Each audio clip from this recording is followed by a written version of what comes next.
अस्सलाम वालेकुम crypto community. तो कैसे हैं आप सब लोग। जैसे कि मैंने अपनी प्रीवियस वीडियो में भी बताया था कि the first week of December is very high volatile and very crucial for crypto market. तो इस फर्स्ट वीक में आप ज़्यादा से ज़्यादा ट्रेड ना करें, फ्यूचर ट्रेडिंग से अवॉइड करें। जिन लोगों को मैंने स्पॉट में बाइंग करवाई थी, अच्छा टाइम है, 50% अभी प्रॉफिट बुक कर लें और 50% आपने 20 दिसंबर तक आपने मार्केट से एग्जिट हो जाना है। द फर्स्ट मंथ ऑफ 2024 बहुत ज़्यादा इम्पोर्टेंट होगा और इस टाइम में मार्केट में एक करेक्शन देखने को मिलेगी। तो आप उससे पहले जो स्पॉट की बाइंग है उसमें से आप निकल जाएं और फ्यूचर ट्रेडिंग से अभी ख़ास तौर पे 10 दिसंबर तक अवॉइड करें। ज़्यादा फ्यूचर ट्रेड मत करें। अगर कर भी रहे हैं तो स्टॉप लॉस लाजमी यूज़ करें, लेवरेज कम से कम लें, मार्जिन कम से कम यूज़ करें और थोड़ा थोड़ा प्रॉफिट करके मार्केट से एग्जिट करें। देखें, और जो न्यू कमर्स हैं ख़ास तौर पे उनको पता नहीं होता कि ट्रेड को कैसे मैनेज करना है, डीसीए कैसे करना है, मनी मैनेजमेंट कैसे करनी है। तो उनके लिए ये है कि छोटे छोटे फंड के साथ ट्रेड करें और स्टॉप लॉस लाजमी यूज़ करें। अगर स्टॉप लॉस यूज़ नहीं कर रहे आप ट्रेड को तो उसको मैनेज करना सीखें। अगर आपको मैनेज करना आता है तो फिर ठीक है, अगर मैनेज करना नहीं आता तो स्टॉप लॉस लाजमी यूज़ करें।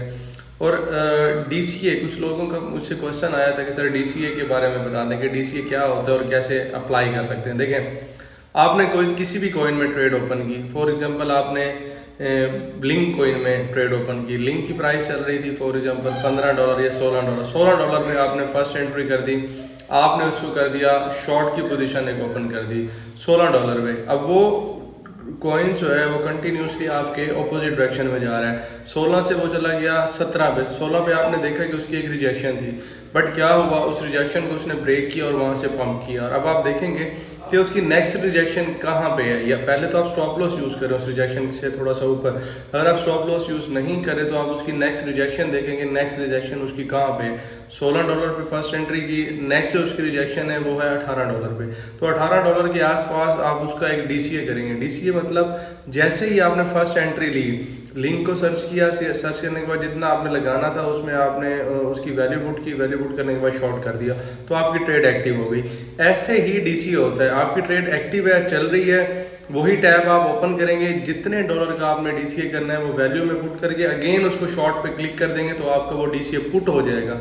काफ़ी लोगों को डीसीए का मतलब ही समझ नहीं आता कि डीसीए होता क्या है और लगाते कैसे हैं।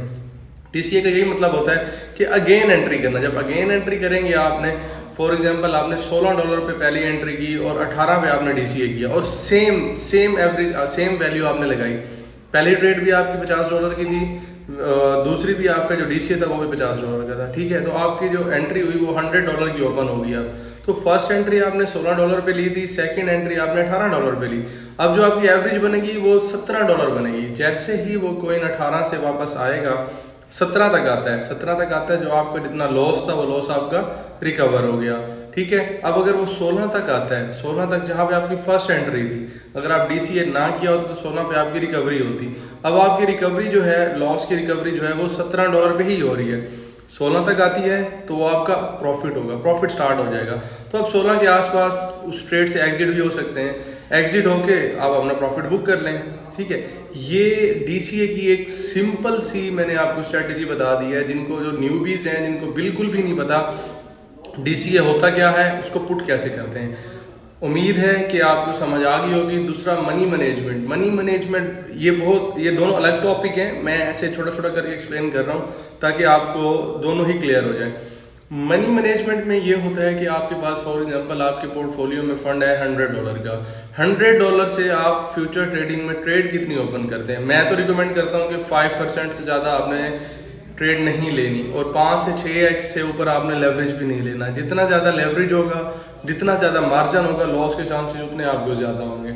छोटे पोर्टफोलियो वालों के लिए है 5%, 6%, 7% तक जा सकते हैं। बड़े पोर्टफोलियो वाले 3%, 4%, 5% इसके आसपास रहे। इससे ज़्यादा आपने एंट्री नहीं करनी है। अगर एंट्री करेंगे तो लॉस के चांसेस आपके ज़्यादा होंगे।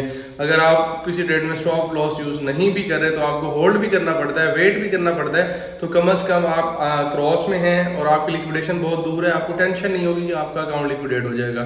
फर्स्ट ऑफ ऑल एसएल लाजमी यूज़ करें। जो नहीं करते, जो नहीं कर रहे, मैं उनके लिए दे रहा हूँ। अब नीचे कमेंट्स आना स्टार्ट हो जाएंगे कि आप होल्ड क्यों करवा रहे हैं, आप स्टॉप लॉस थे। मैं जस्ट इंफॉर्मेशन देने के लिए आप लोगों को बता रहा हूँ कि जो लोग स्टॉप लॉस यूज़ नहीं कर रहे वो इस तरह से अपने ट्रेड को मैनेज करेंगे तो उनको लॉस नहीं होगा। अगर कोई ट्रेड उनकी स्टक होती है तो वो माइनर से लॉस में या तो एग्जिट हो जाएंगे या वो ब्रेक इवन तक आ जाएंगे, ठीक है।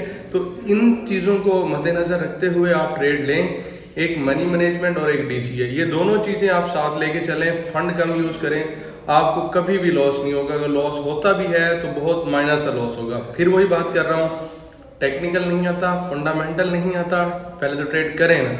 कर रहे हैं तो स्टॉप लॉस लाजमी यूज़ करें, स्टॉप लॉस लाजमी यूज़ करें। लॉस को एक्सेप्ट करना सीखें। अगर आप लॉस को एक्सेप्ट करना नहीं चाहते या लॉस एक्सेप्ट नहीं कर सकते तो कभी भी आप एक अच्छे ट्रेडर नहीं बन सकते, कभी आप प्रॉफिटेबल ट्रेडर नहीं बन सकते। Thank you.